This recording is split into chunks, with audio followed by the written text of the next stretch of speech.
imperador romano de nome Trajano, ele viveu praticamente, governou boa parte do segundo século.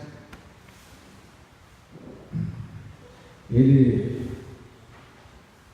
era o hegemônico grande rei, e toda vez que ele, para governar o seu grande império, ele tinha outros governadores que iriam governar as províncias, e cada vez que ele indicava um governador novo para a província, ele entregava uma espada na mão deste governador e ele dizia: por mim, e se o merecer, sem mim.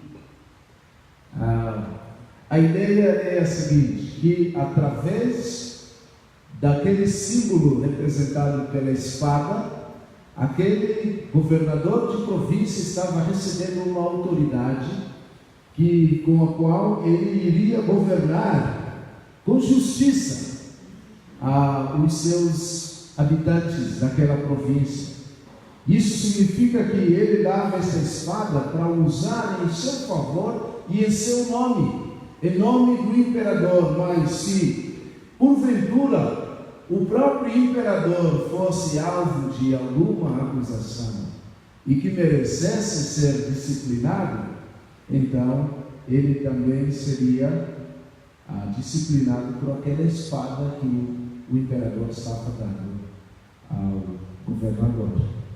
Então, de maneira que nós temos uma espada muito poderosa também, e cada vez que nós abrimos, ela nos mostra como é que nós devemos conduzir a nossa vida. E eu gostaria que nós declarássemos isso com as nossas próprias palavras, dizendo todos juntos: esta é a minha Bíblia e ela é a palavra de Deus. Eu sou o que ela diz que eu sou. Eu tenho o que ela diz que eu tenho. E eu posso fazer o que ela diz que eu posso fazer. Hoje eu serei ensinado por ela e eu corajosamente declaro que a minha mente está atenta, meu coração está receptivo e eu serei transformado por ela em nome de Jesus. Amém. Amém. Meus irmãos, a espada, ela representa essa autoridade, e na palavra de Deus, a própria Bíblia, muitas vezes ela é tida como espada. A palavra de Deus é a espada de dois gumes, que corta o coração, que abre o nosso entendimento para compreendermos o ensinamento da palavra de Deus. E nesse sentido, como nós já temos conversado, Deus tem dado autoridade a governantes, a homens, que também muitas vezes nos servem como esta espada nas mãos de Deus, para terem autoridade sobre nós, e isso indo ao ponto de que, se necessário, então a nossa responsabilização por nossas ações seja realmente usada esta espada para punir o homem. Creio que é isso que Paulo está tratando em Romanos capítulo 13. E nós vamos voltar nesse texto novamente, com o qual nós estivemos trabalhando 2 domingos atrás, porque é uma passagem, eu diria, única das Escrituras. É a passagem maior que nos mostra como é que o crente deve ter uma responsabilidade muito grande diante dos governantes, das autoridades instituídas.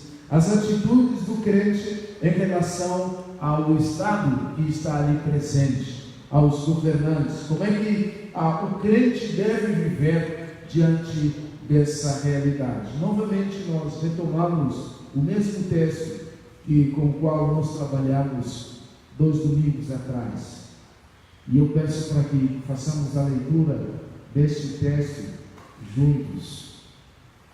E enquanto nós lemos, eu peço para que o pessoal lá da mídia, Raniel, já deixe preparado um outro texto que depois nós leremos, 1 Timóteo 2:1 e posteriormente 1 de Pedro 2:13 a 17. 1 Timóteo 2:1 e posteriormente 1 de Pedro capítulo 2, versículo 13 ao 17. Inicialmente nós leremos o texto de Romanos 13, de 1 a 7. Todos juntos.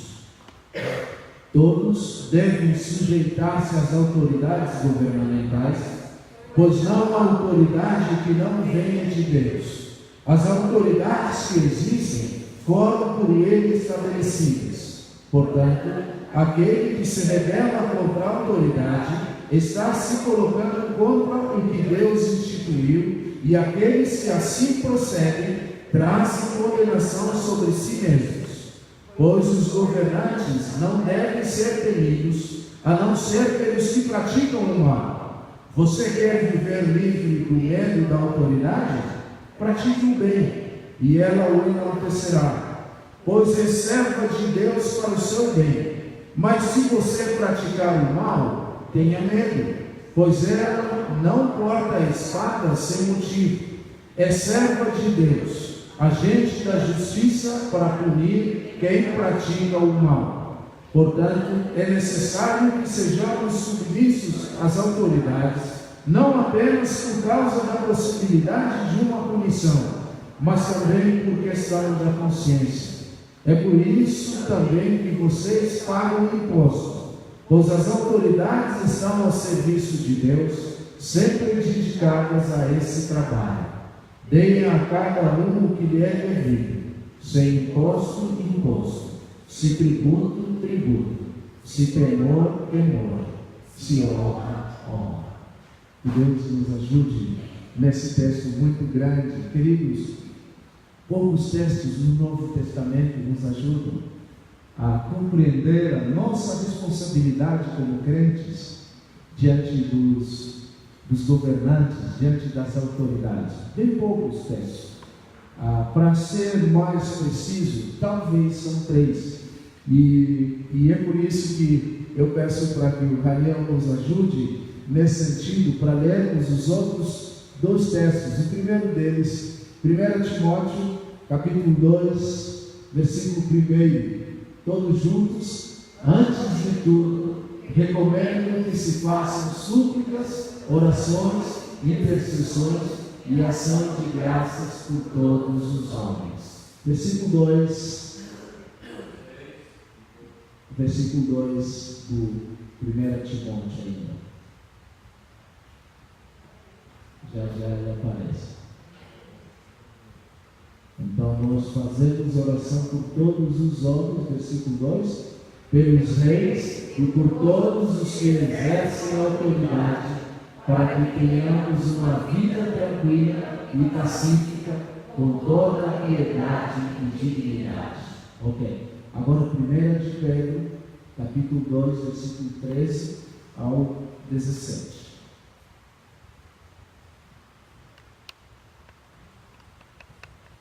1 de Pedro, capítulo 2, versículo de número 13 ao versículo 17. Nós vamos fazer a leitura desses textos porque eles nos ajudam a compreender como é que as nossas atitudes como cristãos têm que estar pautadas na palavra de Deus. Então, todos juntos, por causa do Senhor, sujeite-se a toda a autoridade constituída entre os homens, seja o rei como autoridade suprema, sejam os governantes como por ele enviados para punir os que praticam o mal e honrar os que praticam o bem. Pois é da vontade de Deus que, praticando o bem, vocês silenciem a ignorância dos insensatos.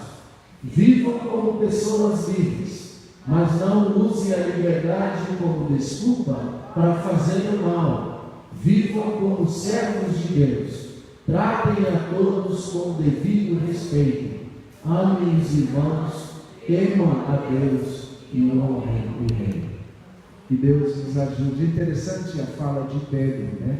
Ele não fala que nós devemos temer aos reis, mas nós devemos honrar aos reis, temer somente a Deus. Interessante esse conceito, porque quando nós chegamos a essa compreensão, vai chegar um momento em que talvez nós seremos exigidos a que troquemos o temor que todo crente deve ter a Deus para temer aos homens, por causa da autoridade. E aí então muitos irmãos espalhados no mundo todo, eles têm sofrido esta verdade, por se negarem a temer aos homens.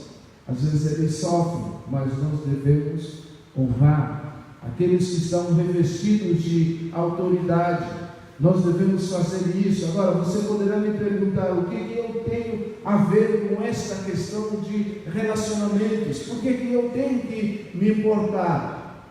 Eu tenho lido um pouco da literatura da perseguição, especialmente este mês de maio, com as ideias do Holocausto e tudo mais. E eu li um livro da missão Portas Abertas, cujo título é A Fé que Persevera. É um livro que me ajudou a entender muito dessa questão da perseguição ao redor do mundo. Abriu o meu entendimento de uma forma muito precisa. E nele, um autor chamado Martin, e esse nome alemão que não sei como se pronuncia, você pode fazer suas tentativas. Ele foi chamado como o herói da resistência cristã durante o período do nazismo. E ele escreveu com uma sensibilidade memorável, quando ele disse: primeiro vieram buscar os judeus, e eu não me importei, porque eu não era judeu. Depois levaram os comunistas, e eu também não me importei, pois eu não era comunista. Levaram os liberais, e também eu encolhi os ombros, eu nunca fui liberal. Em seguida, os católicos, mas eu era protestante. Quando me vieram buscar, já não havia ninguém para me defender. A história é a seguinte: é que muitos crentes ao longo da história cristã e da vida cristã, eles pensaram e falaram que ao se tornarem cristãos, eles não estavam mais sujeitos a autoridade nenhuma, a homem nenhum. Por quê? Porque neste mundo a única sujeição que eles deviam era a sujeição a Deus, de modo que eles não podiam mais chamar qualquer outra autoridade humana como superior a si.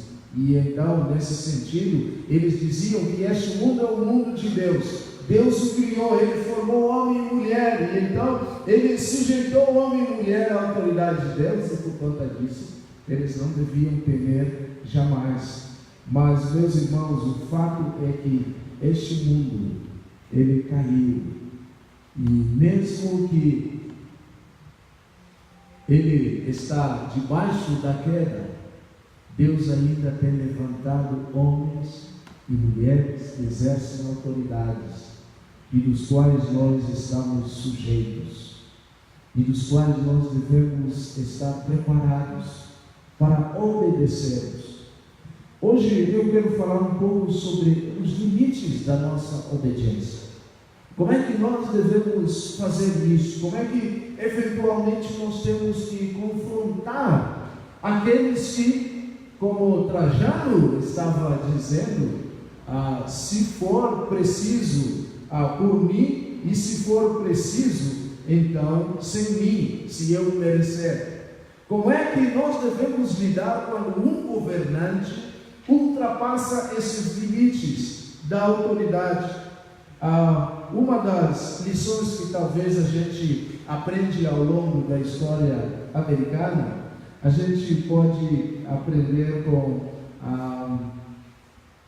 Martin Luther King Jr., naquele fato de que antes da ameaça e da morte iminente que estava chegando a ele faz um discurso significativo ao enfatizar: olha, se a vida é o preço que devo pagar para que meus irmãos e irmãs sejam livres de sua permanente morte do espírito, então nada pode me inspirar mais. Nada pode me inspirar mais. Governar, meus irmãos, tem a ver com o que eu chamo de neutralidade. Bons governantes, eles são neutros. Eles não governam, se são cristãos, eles não governam somente para os cristãos. Eles governam para os cristãos e não cristãos.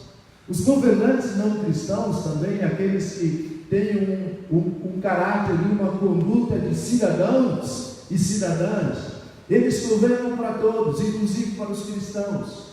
Eles tomam decisões que vão beneficiar a toda a população, do ponto de vista da saúde pública, por exemplo, do escoamento de água e esgoto, da segurança pública, da saúde, da educação, como nós temos conversado e está pautado na nossa Constituição, do transporte. Essas coisas não são nem morais e nem espirituais, são coisas que fazem bem a todos, tanto os crentes quanto os descrentes. Eles devem se interessar para que essas coisas funcionem bem, funcionem perfeitamente bem.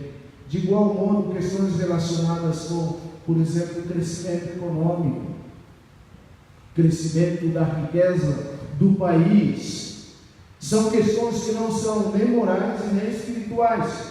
Quando gerenciadas de maneira correta, de maneira produtiva, então beneficiam a todos. Infelizmente, nós os cristãos equivocadamente imaginamos que se tivermos necessariamente um governante cristão, então nós teremos um país abençoado por Deus e amado por todos, assim por diante. Não necessariamente. Nós precisamos apenas de governantes que governem bem o país. É isso que nós precisamos em primeiro lugar. Por outro lado, as sociedades, e eu tenho percebido isso na cidade do Rio de Janeiro, cujo prefeito daquela cidade é cristão, como que ele é perseguido só porque ele é cristão. Qualquer decisão que ele toma, e claro, não sou defensor de muitas ideias do que aquele irmão representa e prega e tudo mais, mas algumas notícias elas só tomam proeminência pelo fato de que ele é cristão. Isso é um erro. Na verdade, ele tem que ser avaliado se é competente em função do exercício que ele desenvolve, do governo que ele desenvolve a cidade do Rio de Janeiro, e não se ele é ou não cristão, ou se o governo dele tem influência por fato da sua fé. Isso não tem nada a ver com a laicidade muito propalada por ali. As pessoas dizem, não, o prefeito fez isso e o Brasil é um país laico. Para muitos, quando falam de laicidade, imaginam que a laicidade é ausência de Deus, é negar Deus, é ateísmo. Não é isso que significa laicidade. Não é isso. Laicidade tem a dizer que não vamos governar, seja o país, o estado ou o município, como se governa uma igreja. É isso que significa simplesmente, e não que não se pode ser cristão para governar um país ou para governar uma cidade, como no caso específico do Rio de Janeiro. Não é isso quando a Constituição fala de que o Brasil é um país laico. Um gestor público ele tem que ser avaliado pela sua competência, pela sua habilidade, e não por causa da sua crença, como acontece muitas vezes em todo o país.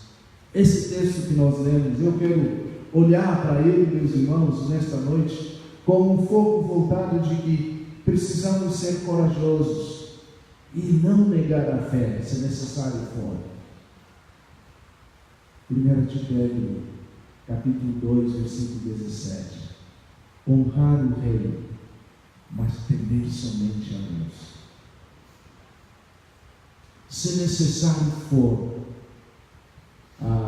como Martin Luther King vai dizer, se é com a minha vida que eu tenho que pagar esse preço, então nada pode me inspirar mais.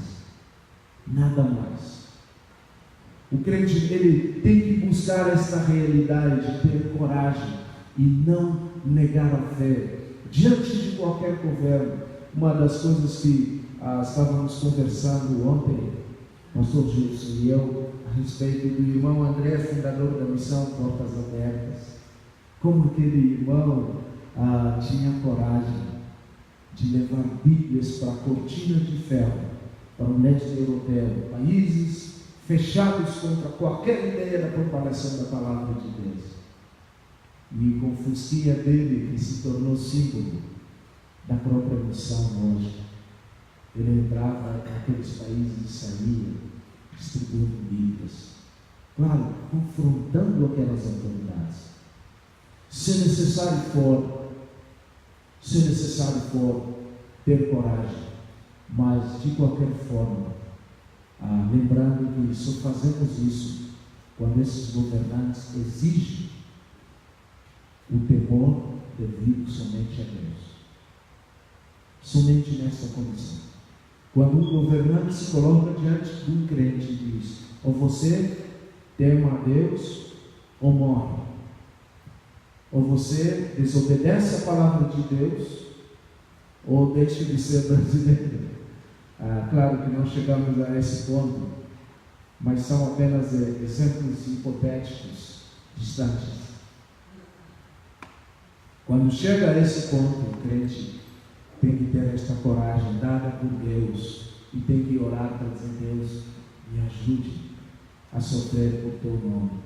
Pode-se ter um presidente cristão, um governador, um prefeito, desde que sejam competentes, desde que sejam preparados para isso. O Estado veio a ser necessário como um instrumento para limitar o mal, para restringir o mal. O Estado, meus irmãos, é um mal necessário.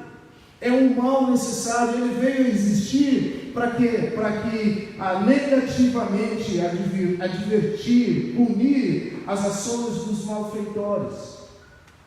No tempo de intercessão, nós oramos aqui por um de nossos irmãos que teve o seu empreendimento roubado nas últimas semanas 2 vezes. Como é que ele vai cuidar de sua família? Como é que vai se gerar mais emprego se nós não tivermos segurança? E um país, uma cidade que tem governantes que atuam, eles vão fazer a limitação, a diminuição, a punição do mal. Eles vão trabalhar para isso. Quando o Estado funciona como deve, então nós temos vida tranquila e bem ordenada, conforme nós lemos em 1 Timóteo capítulo 2, versículos 1, 2 e 3. Nós temos vida tranquila, porque os governantes trabalham bem, nós podemos orar mais, nós podemos decidir mais se dedicar mais tempo à leitura bíblica, aos trabalhos cristãos, podemos planejar mais o avanço do reino, porque nós estamos num país onde há segurança, onde há liberdade para poder fazer isso. Nós podemos fazer muito mais, porque temos essa liberdade e essa segurança que as autoridades nos propõem.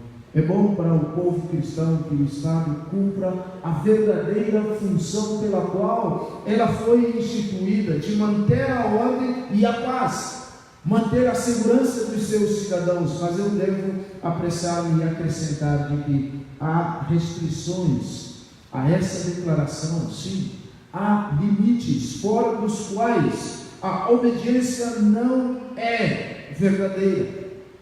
Há limites que o poder das autoridades tem que ser exercido sobre nós. E são esses limites que eu quero apontar nesta noite. O primeiro deles é o limite imposto pela liberdade da consciência.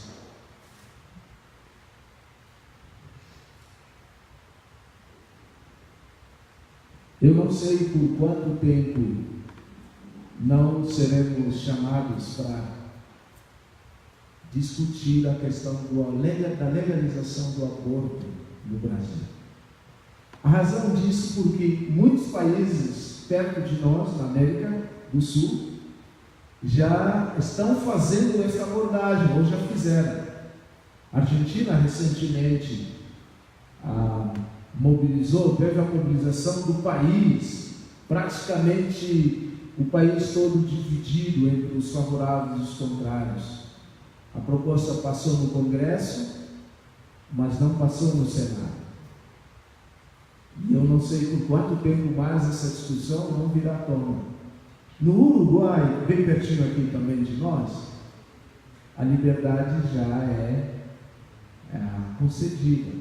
E, inclusive, muitos brasileiros, eu li os jornais pouco antes da aprovação no Senado argentino, muitos brasileiros já estavam fazendo a ideia de deixar o Brasil e ir para a Argentina e praticar o aborto, porque lá seria legalizado e coisa assim. E como o Senado negou aos ativistas, eles receberam um balde de água fria nesse sentido. Mas semana retrasada, e nós oramos por isso,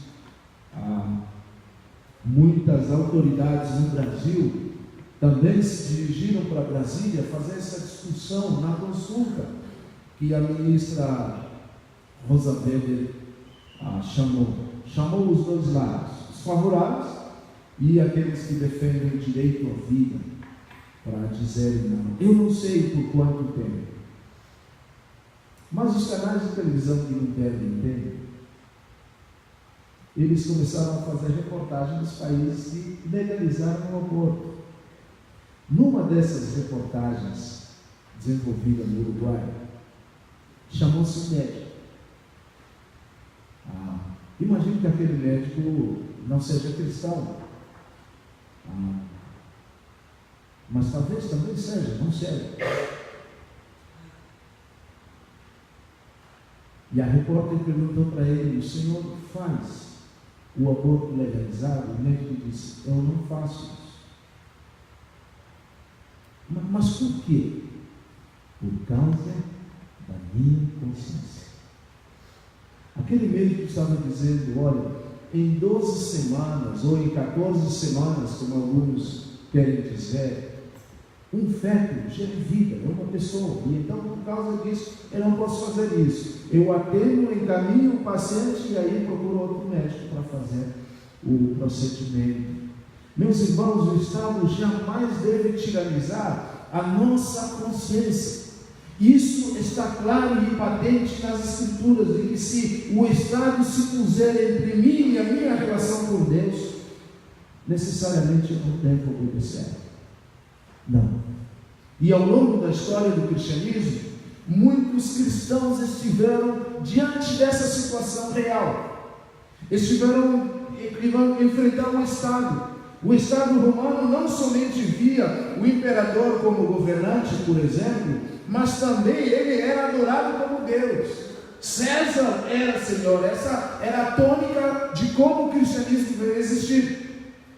E então todo crente no primeiro século que recebia ao Senhor Jesus Cristo como seu Salvador, ele estava dizendo: o meu Senhor se chama Jesus Cristo e não César. E sabe o que isso podia significar? Morte, perseguição, abandono. Os romanos diziam, e que César é Senhor, quando diziam aos cristãos que eles também tinham que dizer aqui a mesma declaração, eles respondiam: sabemos que Jesus é Senhor e não podemos adorar nenhum homem, não podemos adorar nenhum outro homem. E então se deparavam diante disso, de um grande impasse, de uma grande responsabilidade. Ou diziam que César é Senhor, ou então eles eram levados à morte. Muitos deles morreram por causa disso. Nesse ponto certamente se recusavam, e eles rejeitavam, eles não se sujeitavam, eles não se dobravam diante das autoridades governamentais. Mas eu quero dizer também que a nossa reivindicação pela liberdade da consciência, ela também tem limite. Limite para não fazer o que cada um acha ser certo. Não é qualquer coisa: eu tenho a liberdade da consciência e assim por diante, porque se todos disserem eu vou fazer o que eu acho certo, então nesse sentido a vida nessa comunidade ou nesse país se torna uma anarquia. É preciso ordem, é preciso obediência às autoridades que ali estão constituídas. Então essa sensibilidade que nós precisamos ter. O segundo limite que eu quero apontar nesta noite é um limite quanto à questão de que nós, infelizmente, esperamos muito dos governantes, e não é assim.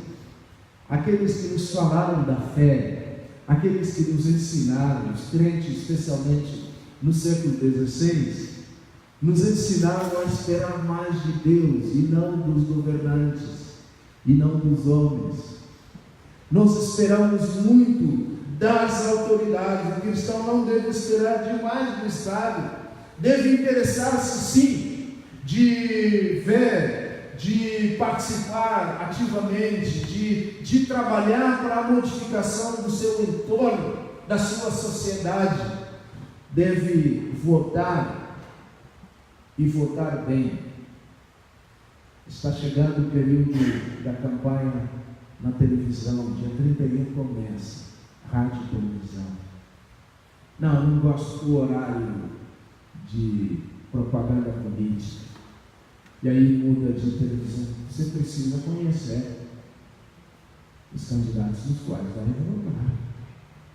Você precisa votar bem. Deve fiscalizar as ações do governo. Deve procurar estar informado, porém jamais deve ficar entusiasmado com esse ou com aquele partido ou candidato, de que eles vão trazer finalmente a paz que nós desejamos. Não por causa de uma questão escatológica. Este mundo não será melhor até que Cristo volte, e também não porque esta é a condição humana. O coração humano é maldoso. O coração humano, ele tende a ser parcial. Eu protejo os meus amigos, os meus familiares, do mais são os demais. Basta olhar para o que o Brasil está mergulhado hoje. Um dos meus amigos que trabalha com a produção de alimentos no Brasil, ele é engenheiro de uma multinacional, ele me disse que o mundo produz 4 vezes mais comida do que a capacidade de pessoas que existem neste mundo. 4 vezes mais. E eu te pergunto, por que tem gente morrendo de fome? É por causa da maldade do coração humano. O homem é ruim. Você e eu somos, sabemos ser ruins. Nós não nos importamos. E não é porque é fulano, beltrano, não, é você e eu. Somos ruins. E como é que faz então com essa 4 vezes comida a mais? Sabe o que acontece? Joga fora. Destrói. Literalmente destrói. Não pode doar, não pode fazer isso, e eles destroem a comida. Por isso nós devemos trabalhar juntos. Certamente foi esta falácia que estava por trás da Revolução Francesa em 1789. O povo endoideceu ao ouvir liberdade, igualdade e fraternidade. As 3 palavras muito faladas entre os franceses. E por detrás dessas palavras havia a ideia de que a revolução iria trazer a resposta de todos os problemas e que ia endireitar o mundo, bem como todos os problemas dos franceses então seriam superados. Mas a grande verdade é que nunca uma revolução endireitou o mundo e nunca o fará. Eu lembro, anos atrás, estava numa cidade do interior do Brasil e eu fiquei tão indignado, 11 horas da manhã, aquela população no meio da praça, jovens, bonitos, sarados, bermudão, chinelão, de dedo no pé. Não vão trabalhar? Não. Eu tenho bolsa defesa. Sujeito não sabe, está uma minhoca no anzolo, nunca fisgou um peixe. Eu tenho bolsa defesa. Olha, aquela situação me E na época tínhamos uma economia bombando, mas eu já me perguntava, como é que um país vai ficar rico desse jeito, com gente que pensa dessa maneira e tem essa atitude? Onde é que vai sair tanto dinheiro para sustentar um vagabundo, 11 horas da manhã na praça pública de Bermudão? Nessa hora eu tenho que conter a boca, porque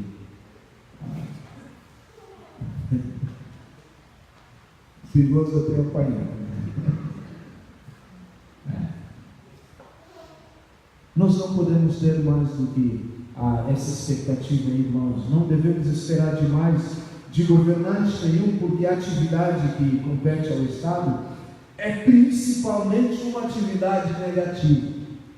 Sim, sua principal função é controlar e limitar o mal e suas manifestações.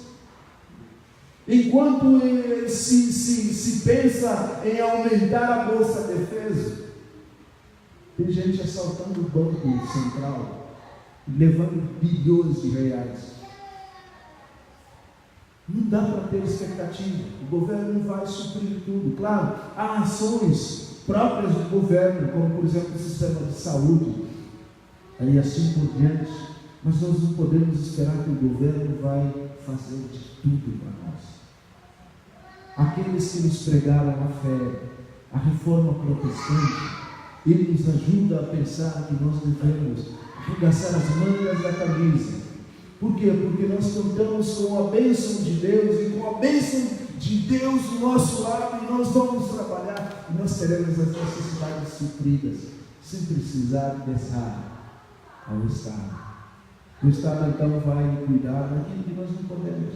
Segurança pública é uma delas, é uma responsabilidade delas. Nós não podemos pagar um policial toda noite, 24 horas por dia, 366 dias ano. Nós não podemos, 365. Nós não podemos fazer isso, mas o Estado pode fazer isso com muita presteza e com muita habilidade. Nós não podemos esperar um sistema. Nós temos que correr, nós temos que pensar. E vivemos hoje num mundo onde o pensamento intelectual é uma riqueza. É uma riqueza no mundo todo. E como cristãos não podemos ficar do lado de fora.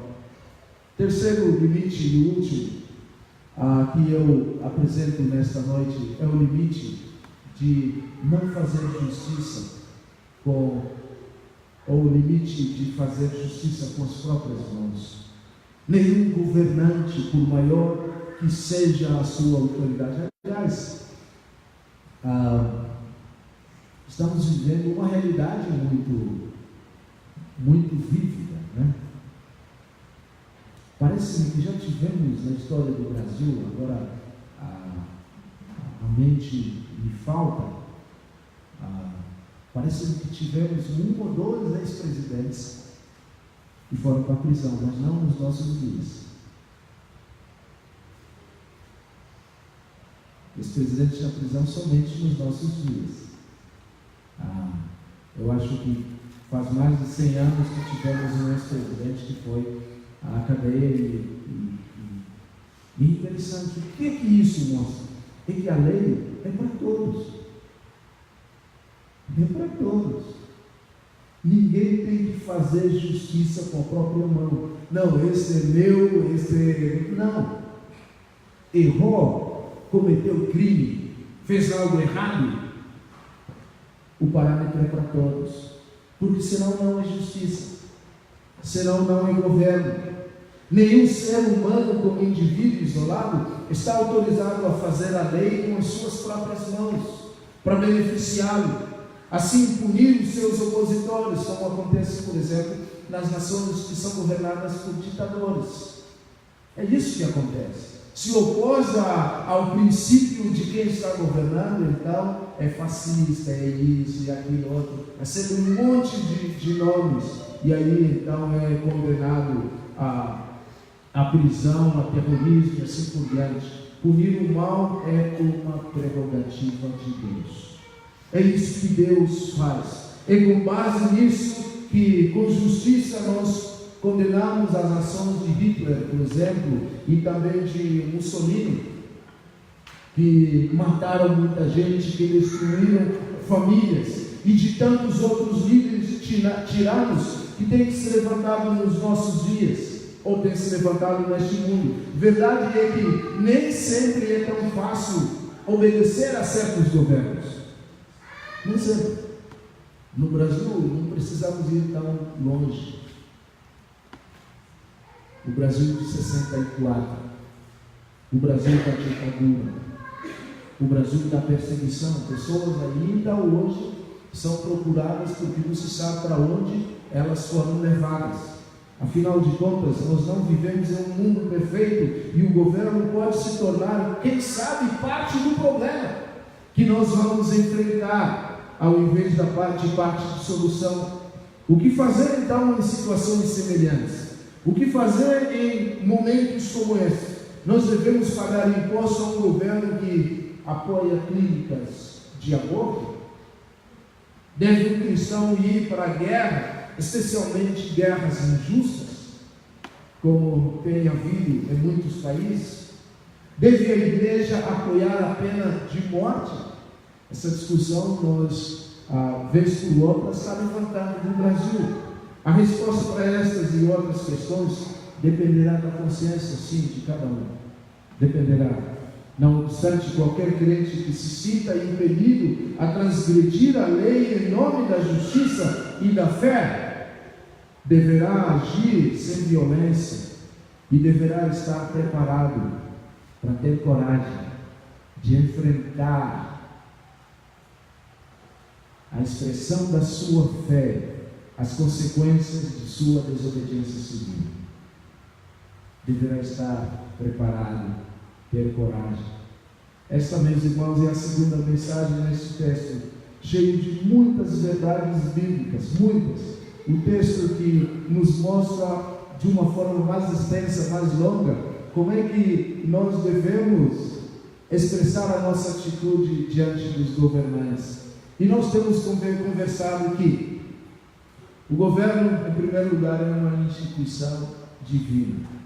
Isso implica, inclusive, em governantes injustos, aqueles governantes maus, tiranos, aqueles que maltratam o seu próprio povo, como está acontecendo bem perto de nós aqui no norte do Brasil.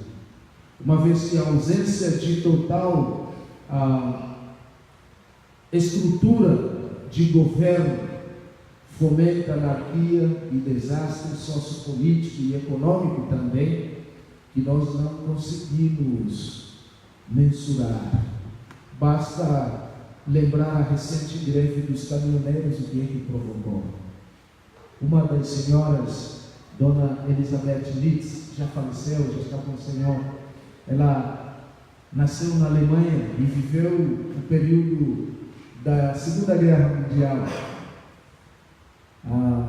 Ela sempre estava dizendo para mim: Pastor Cacuto, pior para um país, pior que um governo ruim, é não ter governo. Porque onde não há governo, há anarquia, há desordem. É casa da mãe Joana, cada um faz o que pensa e o que quer. E as coisas não vão funcionar. É por isso que nós precisamos de governo. Eu me preocupo muito, meus irmãos, a forma como a mídia nos nossos dias horroriza as autoridades, como se fosse possível vivermos num Brasil pacífico sem os governantes. Isso não é verdade. É preciso haver governantes que impõem limites, que impõem ordem, porque senão daqui a pouco é o que está acontecendo, a gente não consegue, tem medo de errar o endereço de onde está indo e cair numa rua que vai ser recebido no secão. Por quê? Porque onde não há governo, há anarquia. O que não significa achar que o período da ditadura foi bom. Não é isso. Não é isso que eu estou dizendo, e você só vai entender isso se você quiser. Em segundo lugar, hoje nós conversamos de que a obediência do cristão a qualquer governo tem limites. tem limite. Tem uma hora em que o crente diz: olha, você pode fazer comigo o que você quiser, mas isso que você está me pedindo, eu não faço. Caso um regime político, qualquer que seja, exija desobediência a Deus, o crente, o cristão, ele deve se recusar a fazê-lo respeitosamente e sem violência, sem pegar em armas, sem estar preparado para segurar em bombas como o Talibã faz e assim por diante. Não é assim. Mas dizer: não, eu não faço isso, eu não vou fazer isso. E ao fazer isso, tem que estar disposto e preparado a sofrer as consequências de sua decisão. Queridos, é isso o que é o dever do crente diante das autoridades. Coragem para não negar a fé. Coragem em todo o tempo, em todas as pressões. Coragem para dizer: por causa da minha fé por Jesus, eu faço isso, mas eu não faço aquilo outro. Que Deus nos abençoe. Vamos orar.